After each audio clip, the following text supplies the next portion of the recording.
Budel, tadi Ala berkirim pertanyaan ke Ibu Budel. Udah. Ala aja kirim ke Ibu terus. Izin Ibu, di sini kami dari kelompok perencanaan yang kemarin sudah observasi ke TK dan sudah bertemu juga dengan Ibu dan adik-adik di sana. Dan video ini, Zoom ini kami rekam dan nanti akan kami kumpulkan untuk dikirim ke dosen sebagai tugas atau UAS kami. Nah, oleh karena itu kami mohon maaf kepada Ibu terlebih dahulu sudah mengganggu waktunya. Dan terima kasih juga kami ucapkan kepada Ibu sudah meluangkan waktu untuk membantu kami dalam proses UAS ini. Nah, selanjutnya langsung saja Ibu untuk mengajukan beberapa pertanyaan kepada kami. Nanti kami akan bergiliran menjawab satu persatu pertanyaan yang Ibu berikan. Baik, terima kasih. Mungkin langsung saja pertanyaan pertama, yaitu jelaskan teknik evaluasi pembelajaran dan cara merancang evaluasi pembelajaran.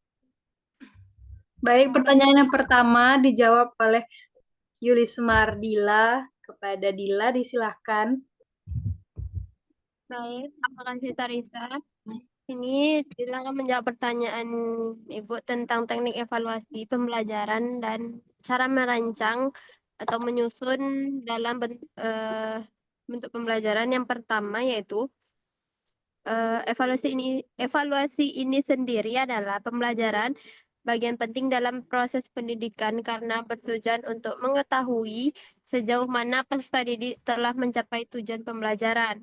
Evaluasi tidak hanya terbatas pada pemberian nilai, tetapi juga mencakup proses pengumpulan informasi secara sistematis yang digunakan untuk pengambilan keputusan pendidikan. Tekniknya yang pertama yaitu tes tulis, yang kedua yaitu tes lisan, yang ketiga yaitu observasi, yang keempat itu penugasan atau proyek, yang kelima yaitu portofolio. Cara merancangnya yaitu yang pertama menentukan tujuan pembelajaran. Pastikan pada yang ingin dicapai siswa, pengetahuan, sikap, atau keterampilan. Tujuan ini akan mencapai dasar penyusunan evaluasi. Yang kedua, memilih teknik evaluasi yang tepat. Yang ketiga, yaitu menyusun instrumen evaluasi. Yang keempat, melaksanakan evaluasi dan mengolah hasilnya. Yang kelima, menindaklanjuti evaluasi. Gunakan hasil evaluasi untuk refleksi, perbaikan metode pembelajaran, dan pemberian tindak lanjut kepada siswa yang membutuhkan. Sekian dari jawaban dari Dila. Dila kembalikan kepada Tarisa. Baik, terima kasih Dila. Selanjutnya, boleh Ibu pertanyaan yang kedua? Langsung dibaca. Baik. Ya, pertanyaan yang kedua yaitu jenis teknik analisis kurikulum PAUD, kurikulum Merdeka. Baik, Ibu, terima kasih. Untuk pertanyaan yang kedua, langsung Tarisa jawab saja, Ibu. Mengenai analisis kurikulum PAUD, kurikulum Merdeka dapat menggunakan beberapa teknik tergantung pada fokus analisis yang diinginkan.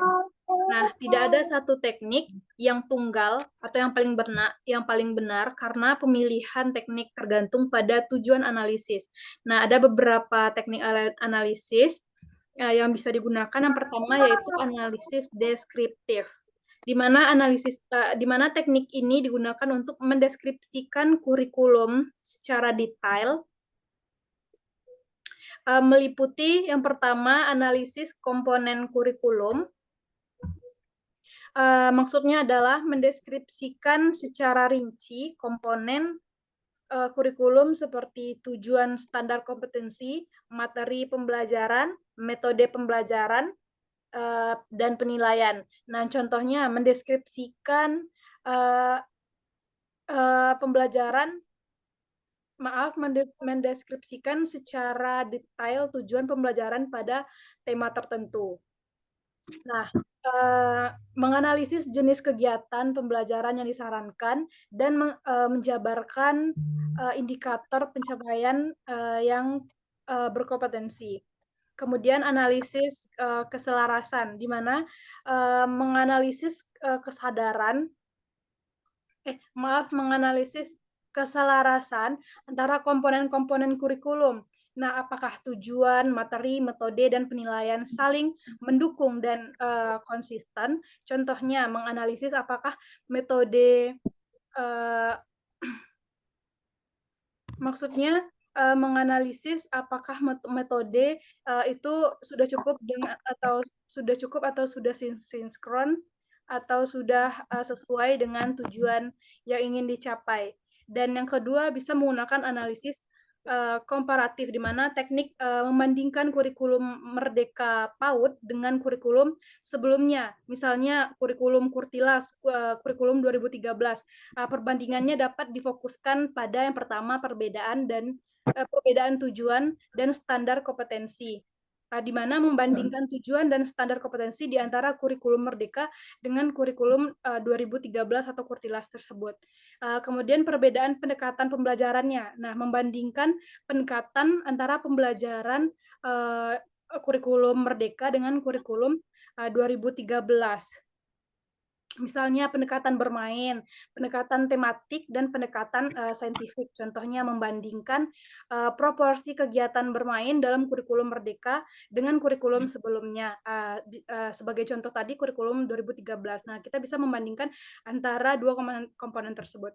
Dan perbedaan antara metode dan strategi penilaian, di mana kita membandingkan metode dan strategi penilaian yang digunakan. Contohnya membandingkan penggunaan portofolio dan observasi dalam kurikulum Merdeka dengan kurikulum yang sebelumnya. Dan yang ketiga, analisis SWOT, di mana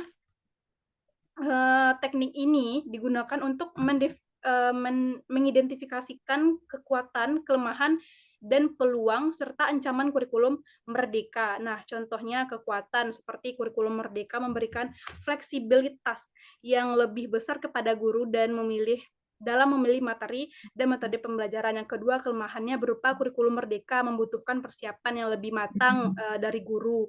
Dan yang ketiga, peluangnya, kurikulum Merdeka dapat mendorong inovasi dan kreativitas guru dalam pembelajaran. Dan kemudian ada ancamannya berupa kurikulum Merdeka itu mungkin memerlukan pelatihan yang lebih intensif bagi guru jika menggunakan kurikulum Merdeka tersebut. Dan analisis yang terakhir yaitu analisis isi atau konten analisis, di mana teknik ini digunakan untuk menganalisis isi kurikulum secara sistematis dan kuantitatif. Nah, contohnya mengukur frekuensi kemunculan tema-tema tertentu dalam kurikulum. Dan yang kedua, menganalisis proporsi waktu yang dialokasikan untuk setiap pengembangan, untuk setiap bidang pengembangan. Dan yang terakhir yaitu ada analisis fungsional, di mana teknik ini bertujuan untuk memahami bagaimana kurikulum berfungsi dalam praktek. Nah, ini melibatkan observasi kelas, wawancara dengan guru, anak, dan analisis dokumen pembelajaran. Nah, jadi kesimpulannya, pemilihan teknik analisis yang tepat tergantung pada tujuan analisis dan sumber daya yang tersedia. Nah, seringkali kombinasi dari beberapa teknik analisis digunakan untuk mendapatkan pemahaman yang lebih komprehensif. Nah, sebagai contoh, misalnya analisis deskriptif dapat dikombinasikan dengan analisis komparatif. Nah, untuk membandingkan kurikulum Merdeka dengan kurikulum sebelumnya dan sekaligus mendeskripsikan secara detail tentang isi kurikulum tersebut. Demikian jawaban yang dapat saya berikan terkait pertanyaan yang kedua yang diberikan oleh Ibu. Selanjutnya pertanyaan yang ketiga, Ibu. Ya, baiklah. pertanyaan yang ketiga yaitu jelaskan bagaimana cara penyusunan perencanaan tahunan dan penyusunan rencana semester dan silabus. Baik, langsung saja kepada teman-teman yang menjawab pertanyaan yang ketiga.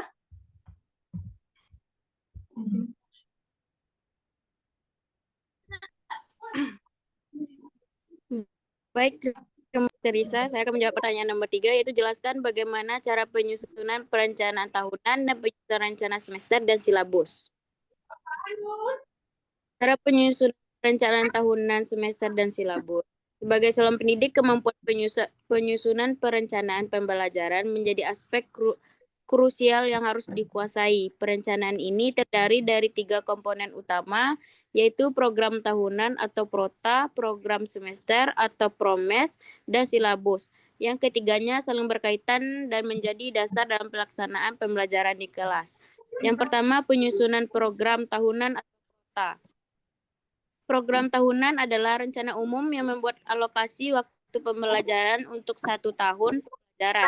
Menurut program tahunan berfungsi sebagai distribusi global terhadap kompetensi dasar KD atau pembelajaran CP selama 1 tahun. Langkah-langkah penyusunan prota. Pertama, menganalisis jumlah KD atau CP yang harus dicapai dalam 1 tahunan. Penyesuaian dengan kalender pendidik dalam jumlah minggu efektif. Yang ketiga, penyusun tabel distribusi KD dan alokasi waktu per bulan atau minggu. Yang kedua, penyusunan program semester atau promes. Program semester merupakan rincian dari program tahunan yang dibagi berdasarkan semester ganjil atau genap. Tujuan adalah untuk menggapai waktu pencapaian KD atau CP dalam 1 semester secara lebih spesifik. Perencanaan yang sistematik dalam pembelajaran diperlukan agar proses pembelajaran berjalan efektif dan efisien. Langkah-langkah penyusunan promes. Yang pertama, mengacu pada program tahunan yang telah disusun. Yang kedua, menganalisis minggu efektif dalam 1 semester. Yang ketiga, mendistribusikan KD atau CP ke dalam minggu-minggu efektif secara proporsional. Yang silabus. Tujuan pembelajaran, materi pokok, kegiatan pembelajaran, metode, penilaian, dan sumber belajar. Silabus Wina Sanjaya 2008 menyatakan bahwa silabus adalah kerangka dasar yang menjadi pedoman dalam mengembangkan rencana pelaksanaan pembelajaran atau RPP. Langkah-langkah penyusunan silabus. Yang pertama, mengidentifikasi capaian pembelajaran atau kompetensi dasar. Yang kedua, menentukan tujuan pembelajaran dan indikator. Yang ketiga, menyusun materi ajar yang sesuai. Yang keempat, merancang kegiatan dan strategi pembelajaran. Yang kelima, menentukan bentuk asesmen atau penilaian. Yang terakhir, menentukan alokasi waktu dan sumber belajar relevan. Baiklah, itu jawaban dari saya. Saya kembalikan ke Data.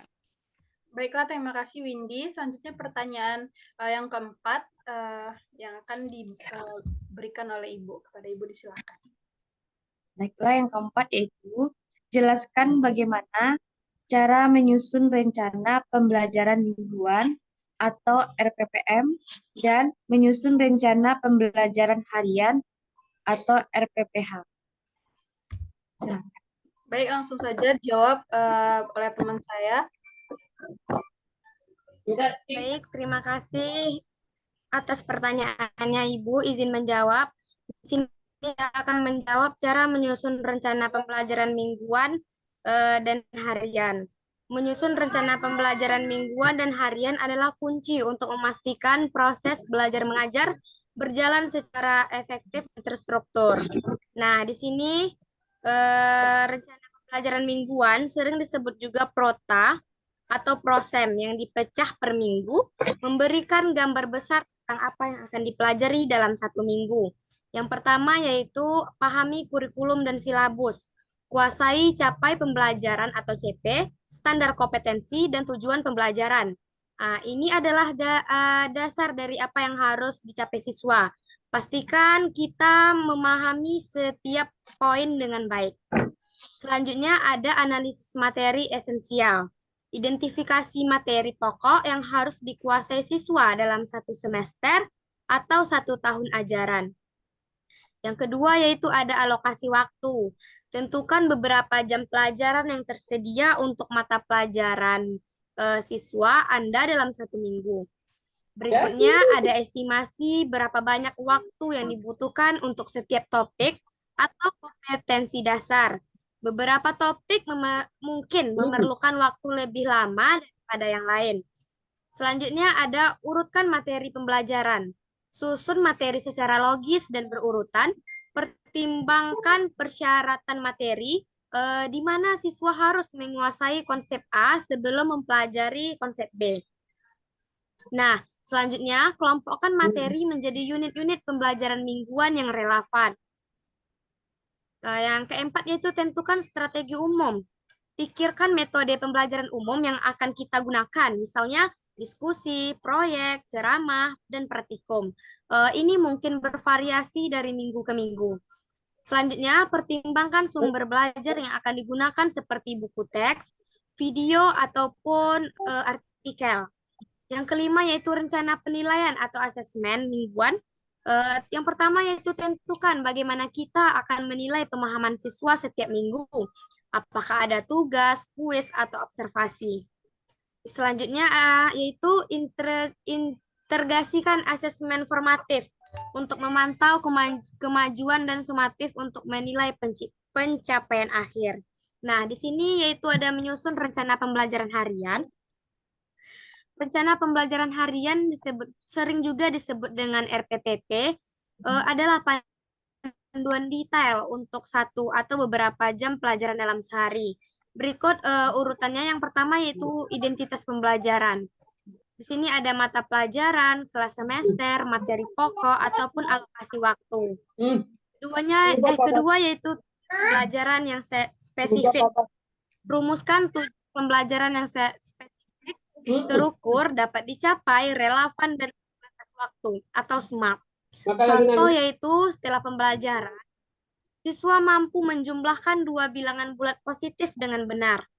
Ketiga yaitu materi pembelajaran. Sebutkan materi secara rinci dan sertakan konsep-konsep kunci, fakta, prosedur, ataupun keterampilan yang diajarkan. Yang keempat yaitu ada metode pembelajaran. Pilih metode yang paling sesuai untuk mencapai tujuan pembelajaran. Contohnya yaitu ceramah interaktif, diskusi kelompok, demonstrasi, ataupun praktikum. Yang kelima yaitu ada media, alat, dan sumber belajar. Yang pertama yaitu ada media. Media yaitu apa yang akan kita gunakan untuk menyampaikan materi. Misalnya ada PowerPoint, video, gambar, ataupun papan tulis. Alat di sini yaitu alat bantu yang diperlukan seperti spidol, proyektor, ataupun alat peraga lainnya. Sumber belajar seperti buku teks, internet, modul, lingkungan sekitar, ataupun narasumber. Nah, di sini ada langkah-langkah pembelajaran, yaitu pertama yaitu pendahuluan atau pembukaan, mengucapkan salam, mengecek kehadiran, persepsi, motivasi, dan penyampaian tujuan. Yang kedua yaitu ada kegiatan inti, seperti melaksanakan metode pembelajaran, memilih metode pembelajaran seperti problem-based learning atau project-based learning atau discovery learning. Nah, yang terakhir yaitu ada penutup. Di sini ada refleksi, evaluasi singkat, tindak lanjut, dan mengucapkan salam. Yang terakhir yaitu ada penilaian atau asesmen harian. Nah, sekian penjelasan mengenai cara menyusun rencana pembelajaran mingguan dan harian yang dapat saya sampaikan. Selanjutnya saya kembalikan kepada Teresa. Baik, terima kasih Ulan. Selanjutnya pertanyaan yang terakhir yaitu pertanyaan yang akan dijawab oleh Putri. Boleh Ibu langsung saja bacakan pertanyaannya. Baik, pertanyaan yang kelima yaitu jelaskan bagaimana cara penyusunan bahan ajar anak usia dini. Silakan.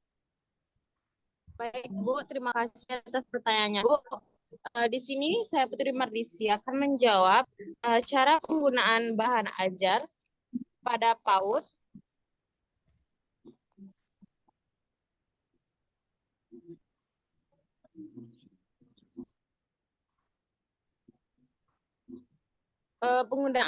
Penggunaan bahan ajar untuk anak usia dini atau PAUD harus dilakukan dengan memperhatikan perkembangan kognitif, sosial emosional, dan bahasa anak. Bahan ajar yang digunakan juga harus sesuai dengan usia, menarik, interaktif, dan aman. Ada beberapa cara penggunaan bahan ajar di PAUD. Yang pertama, identifikasi tujuan pembelajaran. Sebelum menggunakan bahan ajar, guru harus terlebih dahulu menentukan tujuan pembelajaran, misalnya mengenal warna dan bentuk, mengembangkan kemampuan motorik halus, mengenal angka dan huruf, meningkatkan kemampuan sosial emosional. Nah, cara yang kedua, pemilihan bahan ajar yang sesuai. Pilihlah bahan ajar yang sesuai dengan usia dan tahap perkembangan anak. Misalnya, usia 3 tahun berbeda dengan anak usia 5 tahun. Pembelajaran. Misalnya menggunakan tema binatang, makanan, anggota tubuh. Selanjutnya, menentukan karakteristik bahan ajar. Menentukan karakteristik bahan ajar itu baik secara visual, mudah digunakan, tidak tajam atau berbahaya. Contoh bahan ajarnya seperti kartu bergambar atau flashcard, puzzle sederhana, balok susun, buku cerita bertulis sederhana, dan terakhir video. Cara yang kedua itu persiapan sebelum kegiatan. Nah, sebelum kegiatan dimulai, guru menyiapkan alat dan bahan dengan baik. Nah, selanjutnya mengecek keamanan bahan ajar, menata ruangan agar anak-anak bisa belajar dengan nyaman dan bebas bergerak. Dan yang terakhir menyusun alur kegiatan pembelajaran yang sistematis. Nah, cara yang kelima, penggunaan saat kegiatan belajar. Nah, yang pertama, perkenalkan bahan ajar terlebih dahulu, beritahu nama dan cara mengaplikasikan secara langsung bagaimana cara menggunakan bahan ajar tersebut. Selanjutnya, libatkan anak secara aktif, biarkan mereka memegang, mencoba, dan mengeksplorasi bahan ajar tersebut. Gunakan bahasa yang sederhana dan jelas. Selanjutnya, berikan contoh dan instruksi. Dan yang terakhir, berinteraksi langsung dengan anak. Nah, berikut ada contoh dari penggunaan belajar, kan kartu angka dan telur mainan. Guru menunjukkan kartu angka, misalnya angka 3, dan guru menyebutkan ini angka 3. Nah, kita cari 3 telur yuk. Lalu anak diminta mengambil 3 telur dari kotak, dan selanjutnya guru mendampingi dan memuji usaha anak. Nah, cara yang kelima yaitu variasi dan kreativitas. Gunakan bahan ajar yang secara beragam dan kreatif agar anak tidak bosan. Contohnya, kartu bergambar bisa digunakan untuk tebak-tebakan, mencocokkan, atau membuat cerita. Cara yang keenam yaitu evaluasi dan refleksi. Setelah kegiatan, guru mengamati respons dan partisipasi anak. Catat perkembangan anak seperti atau disebut dengan observasi harian, lalu evaluasi apakah bahan ajar membantu pencapaian tujuan pembelajaran. Cara penggunaan yang terakhir, perawatan dan penyimpanan. Setelah digunakan, bahan ajar dibersihkan dan disimpan dengan rapi. Ajarkan anak untuk ikut menjaga dan membereskan bahan ajar tersebut. Sekian jawaban yang dapat saya berikan. Saya kembalikan kepada terima kasih. Baik, terima kasih Putri. Dan apakah masih ada lagi pertanyaannya, Bu?